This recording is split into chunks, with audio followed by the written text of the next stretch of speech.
Hello बच्चों, कैसे हो? सब बढ़िया होंगे।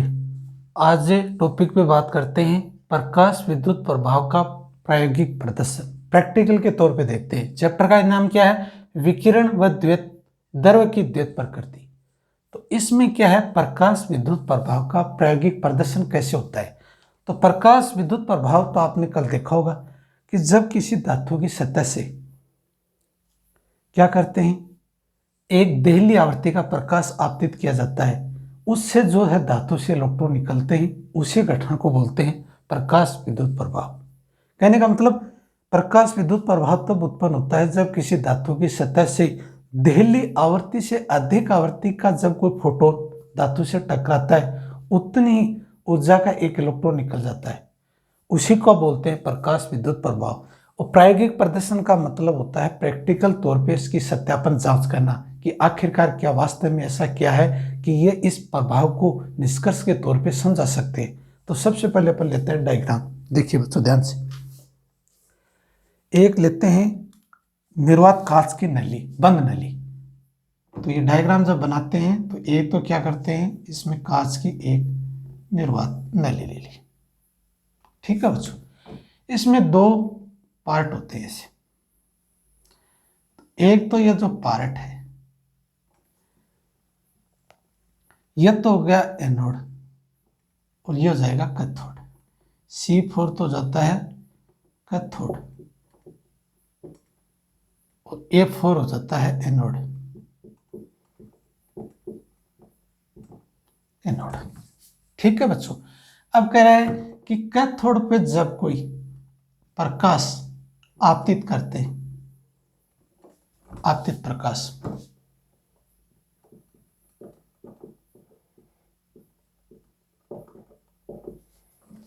और यह निर्वात की कांच की नली,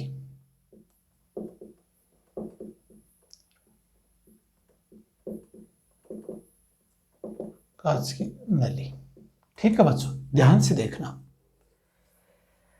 एक वैक्यूम ट्यूब है, कांच की निर्वात नली, उनमें दो छड़ लगी हुई है। एक कैथोड है, कैथोड का मतलब होता है पॉजिटिव, और एनोड का मतलब होता है नेगेटिव। अब इससे क्या होंगे, इससे इलेक्ट्रॉन निकलेंगे।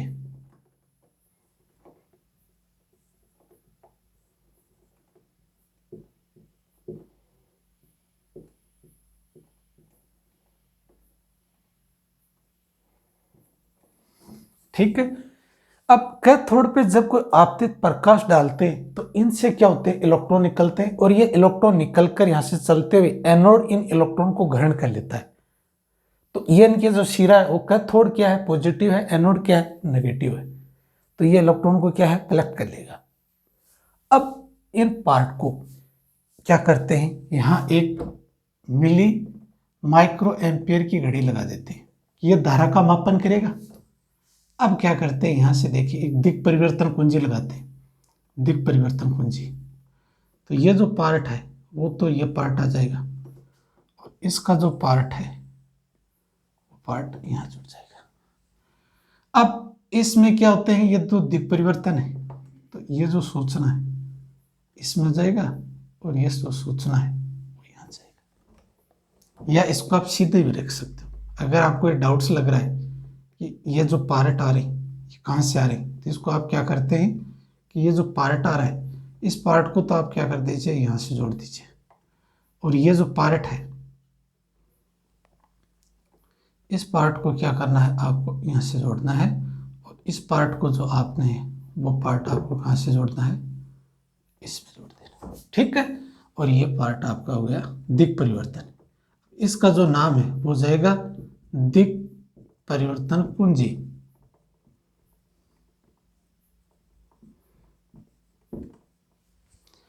अब इन दोनों कुंजियों के मध्य एक वोल्टमीटर लगा देते हैं।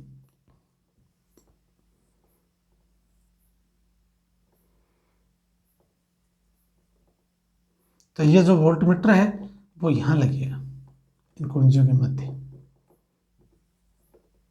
तो यहां से क्या करते हैं, इस पार्ट को और इस पार्ट को जोड़ देते हैं। ठीक है। अब आपको करना क्या है, ये वोल्टमीटर से जुड़ जाएगा, ये आपका क्या जुड़ जाएगा, ये प्रतिरोध तार है और एक आपका बैटरी से जोड़ देते हैं।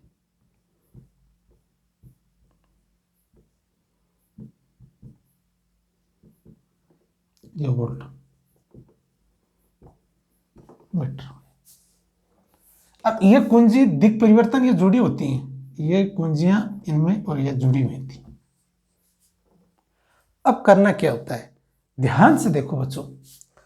माना कि एक सर्वप्रथम कांच के निर्वात के नली लेते हैं, वो कांच के निर्वात के नली में दो छड़ लगी होती हैं, एक कैथोड एक एनोड।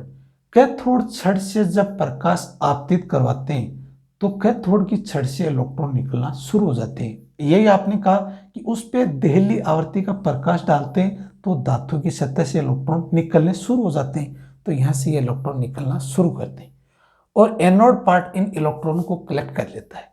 वो कलेक्ट करके माइक्रो एम्पियर के अनुमान से आपको धारा ज्ञात कर देता है। इसका जो नाम है वो क्या है, माइक्रो एम्पियर।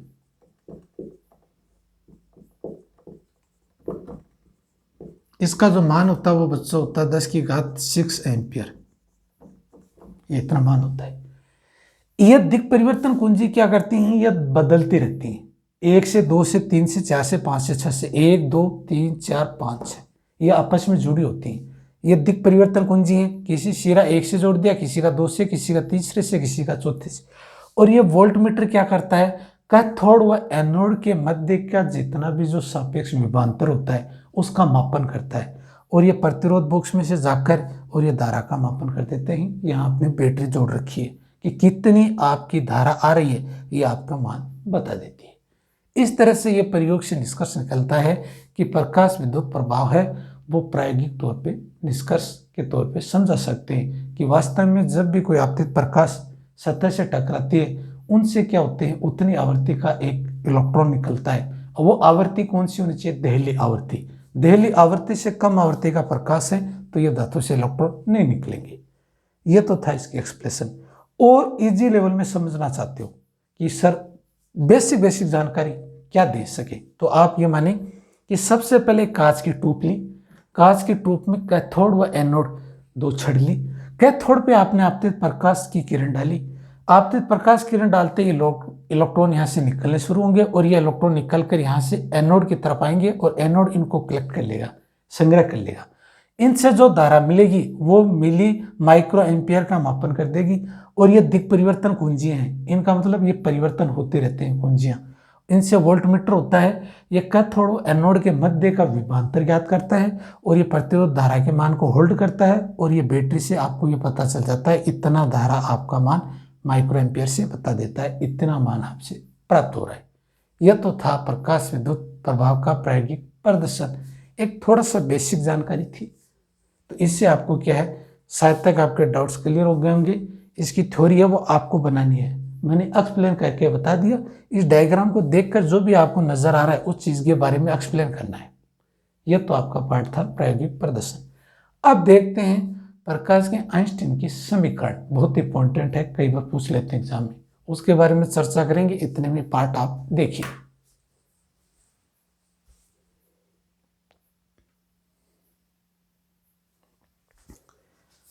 अब नेक्स्ट टॉपिक पे बात करते हैं आइंस्टीन के प्रकाश विद्युत प्रभाव की समीकरण।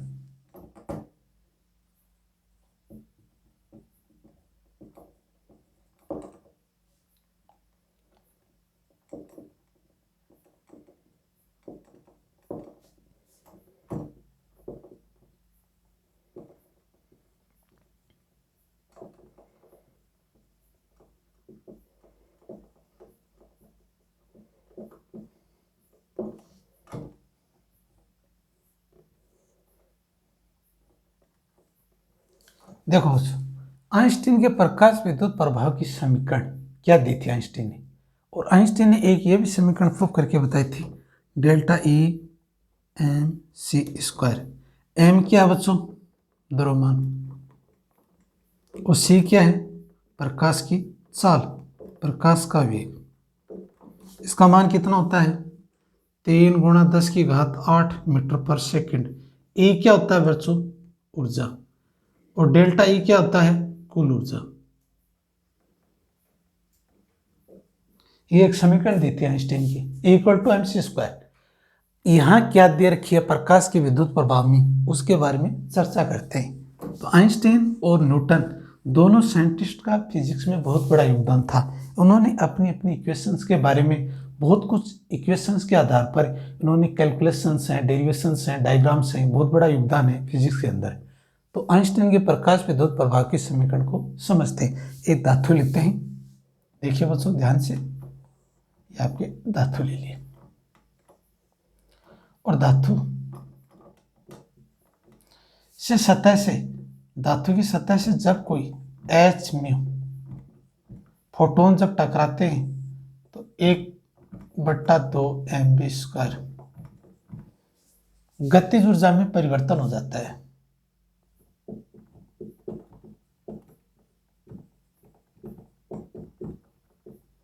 और यह हो जाता है आपका कार्यफलन।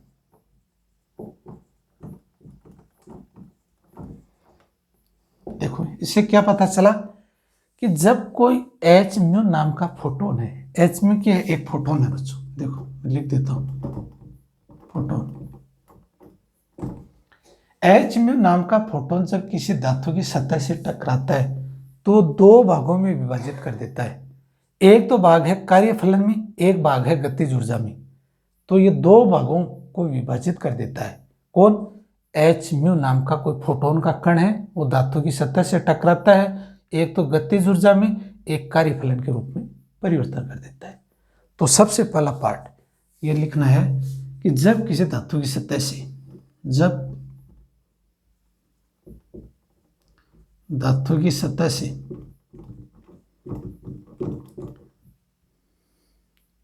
फोटोन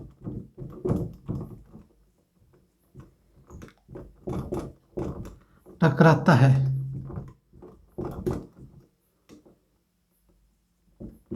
दो भागों में,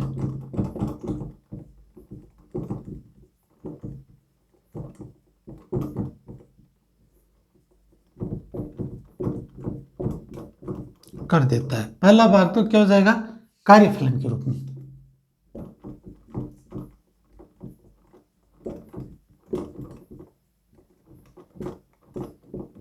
φ0।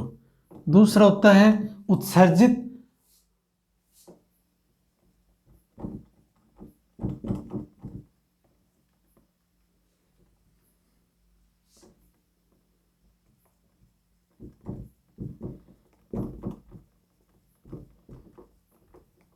प्रभाव की गतिज ऊर्जा में।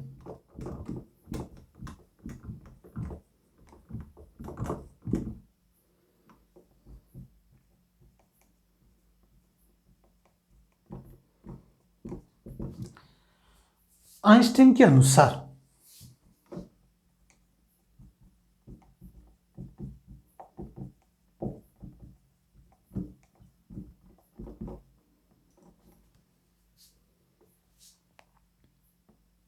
ध्यान से देखो कि जब कोई फोटोन धातु की सतह से टकराता है तो एक तो कार्यफलन में, एक प्रकाश विद्युत प्रवाह की गतिज ऊर्जा में, अधिकतम गतिज ऊर्जा बोलते हैं, दो भागों में विभाजित हो जाता है।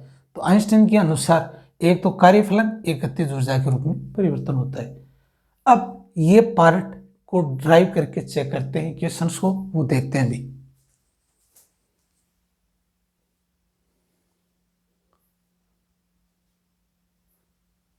देखो बच्चों, ये आइंस्टीन के अनुसार है ना, ऊर्जा संरक्षण सिद्धांत पर आधारित होता है।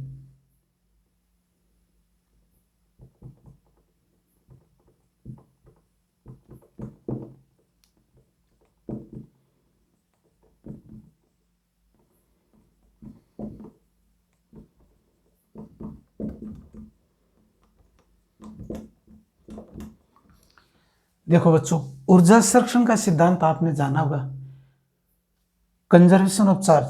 यह है कंजर्वेशन ऑफ एनर्जी। ऊर्जा संरक्षण सिद्धांत का मतलब ये होता है न तो ऊर्जा उत्पन्न होती है न ऊर्जा नष्ट होती है, एक रूप से दूसरे रूप में परिवर्तन होती है, उसी को बोलते हैं ऊर्जा का संरक्षण सिद्धांत। और कार्यफलन क्या होता है? कार्यफलन का मतलब होता है कि जब किसी धातु की सतह से इलेक्ट्रॉन निकालने के लिए दी गई न्यूनतम ऊर्जा को कार्यफलन कहते हैं। गतिज ऊर्जा, जब कोई कण में मोमेंटम या हलचल होती है तो उसमें गति उत्पन्न होती है, जो गतिज ऊर्जा के कारण इलेक्ट्रॉन के अनुसार जितनी तेजी से कोई फोटोन टकराएगा उतनी तेजी से उसमें इलेक्ट्रॉन की गतिज ऊर्जा के मान में बढ़ोतरी होगी। और धातु की सतह से जब कोई फोटोन देली आवृत्ति से कम आवृत्ति से टकराता है तो इसमें गतिज ऊर्जा का मान नहीं उत्पन्न होता है। ये इसका मेन पार्ट है। अब क्यों न इसी समीकरण को एक साथ लिखते हैं। कह रहे हैं कि जब कोई फोटोन का मान है एच म्यू बराबर ये कार्यफलन प्लस 1/2 mv स्क्वायर, ये बराबर होता है। एक तो ये समीकरण आ गई आपकी। आगे ना बच्चों ध्यान से देखो, ये आपकी समीकरण आ गई। कहने का मतलब जब कोई धातु की सतह से जब कोई फोटोन जब कोई सतह से टकराता है तो कार्यफलन और गतिज ऊर्जा के योगफल के बराबर होता है। तो ये समीकरण हो गई। अब समीकरण नंबर 1 से ये देखते हैं। समीकरण नंबर 1 से ये जो कार्यफलन है φ0 का मान होता है एच म्यू0। म्यू0 है देहली आवृत्ति। बता देता हूं ये क्यों है बच्चों, ये आपने कल पढ़ा होगा। कल मैं शुरुआत की थी कार्यफलन से। कार्यफलन की मैंने जो सूत्र याद किया था वो मैंने डायरेक्ट यही लिखा था। तो मैं हर एक चीज आपको बारीकी से समझा देता हूं। एच क्या है, एच है प्लांक नियतांक, जिसका मान होता है 6.62 इंटू 10 की घात -34 जूल इंटू सेकेंड। और म्यू0 है यह है देहली आवृत्ति।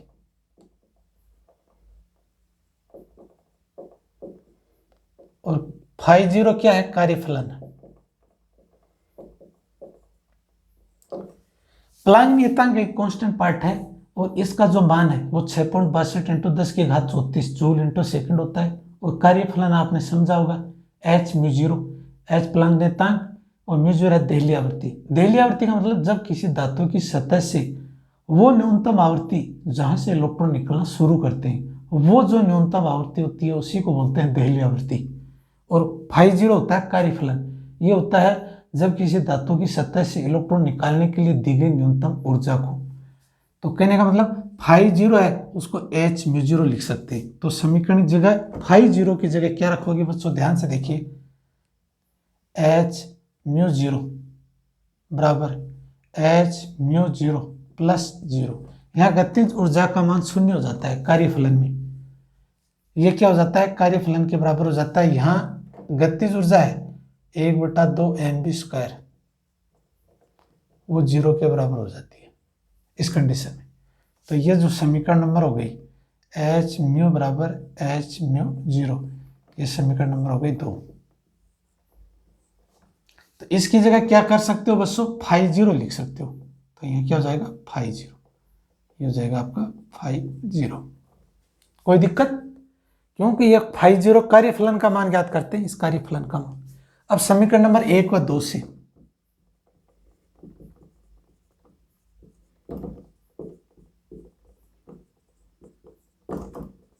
संतुलित करने पर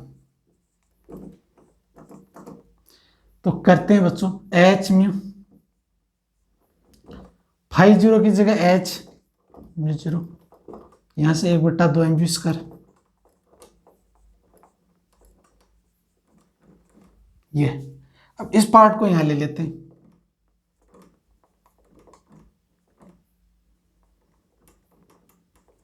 एच म्यू0 ये पार्ट माइनस में आ जाएगा। तो 1/2 mv square H common mu minus v0, ये आपका पार्ट आ जाएगा। ये समीकरण नंबर कितनी हो जाएगी बच्चों, 3। ऐसा समझ में। एच तो पता है आपको, म्यू क्या है, आवृत्ति, और म्यू0 क्या है, देहली आवृत्ति।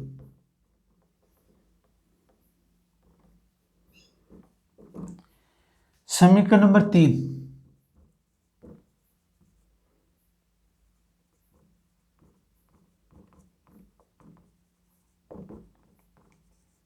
समीकरण को व्यक्त करती है।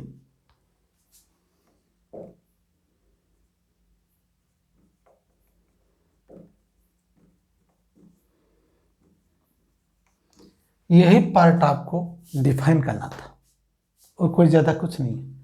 क्या था? एक धातु की सतह है, धातु की सतह से कोई फोटोन टकराता है तो एक तो गतिज ऊर्जा में, एक कार्यफलन में विभक्त हो जाता है, दो भागों में बढ़ जाता है। और आइंस्टीन के प्रकाश के विद्युत प्रभाव की जो समीकरण है वो ऊर्जा संरक्षण सिद्धांत पर आधारित है। अब कह रहा है कि जो ये फोटोन है, ये फोटोन का जो मान है वो गतिज ऊर्जा और कार्यफलन के योगफल के बराबर होता है। ये समीकरण नंबर 1 हो गई। बट कार्यफलन बोलते हैं φ0, ये किसके बराबर होता है? ये h μ0 होता है, प्लांक नियतांक व देहली आवर्ती के बराबर होता है। तो क्या अपन φ0 की जगह h μ0 रख सकते हैं समीकरण नंबर 2 से?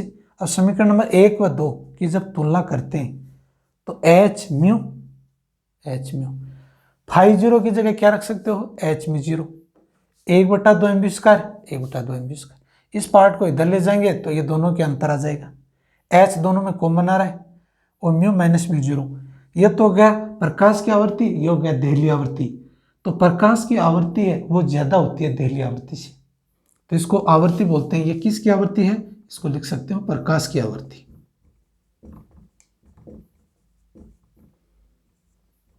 ठीक है बच्चों, ये हो गया देहली आवृत्ति।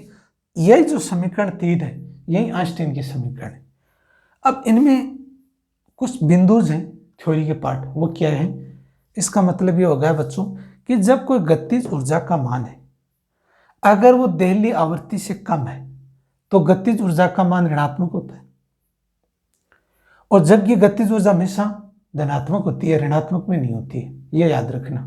कहने का मतलब ये होता है कि जब गतिज ऊर्जा का मान देहली आवृत्ति से कम आवृत्ति का प्रकाश जब आपतित किया जाता है तो ये ऋणात्मक का मान हो जाती है गतिज ऊर्जा। और ऋणात्मक होने का तात्पर्य यह है कि इसमें जो आवृत्ति की जो फोटोन्स हैं वो देहली आवृत्ति से कम हो रहे हैं, तो इससे इलेक्ट्रॉन नहीं निकलेंगे। इलेक्ट्रॉन नहीं निकलेंगे तो गतिज ऊर्जा में परिवर्तन नहीं होगा, और गतिज ऊर्जा में परिवर्तन नहीं होगा तो धारा प्राप्त नहीं होगी। तो इसका मतलब ये हो गया कि जब कोई गतिज ऊर्जा धनात्मक होती है, इसका मतलब ये होता है कि जब कोई आवृत्ति का फोटोन है वो देहली आवृत्ति से अधिकतम आवृत्ति का फोटोन है, तब जाकर यहाँ से इलेक्ट्रॉन निकलना शुरू होंगे। ये पार्ट। दूसरा होता है प्रकाश की जो तीव्रता आई वह विद्युत धारा एक दूसरे के समानुपाती होता है। जितनी ज्यादा तीव्रता बढ़ेगी उतने प्रकाश में धारा का मान बढ़ेगा, और प्रकाश विद्युत धारा का मान बढ़ेगा तो उसकी तीव्रता बढ़ेगी। ये एक दूसरे के समानुपाती होते हैं। इस तरह से इनके महत्वपूर्ण बिंदुज हैं। तो मैं उम्मीद करता हूं कि आज का जो टॉपिक था, 2 पार्ट थे। एक तो था प्रायोगिक सत्यापन करना, एक पार्ट था आइंस्टीन के प्रकाश के विद्युत प्रभाव की समीकरण। ये आपको समझ में आ गई होंगी। इसी से संबंधित न्यूमेरिकल्स आते हैं और ये एक इंपॉर्टेंट पार्ट है। ये परीक्षा में कई बार पूछ लेते हैं बच्चों, ध्यान से देख लेना। ये इंपॉर्टेंट पार्ट है, ये परीक्षा में पूछ लेते हैं कि आइंस्टीन के प्रकाश विद्युत प्रभाव की समीकरण लिखिए, यह क्या है, कार्यफलन क्या होता है। और कार्यफलन का एक बच्चों ये भी होता है, ये जो पार्ट आता है ना आवर्ती, आवर्ती को किससे बोलते हो? C/λ।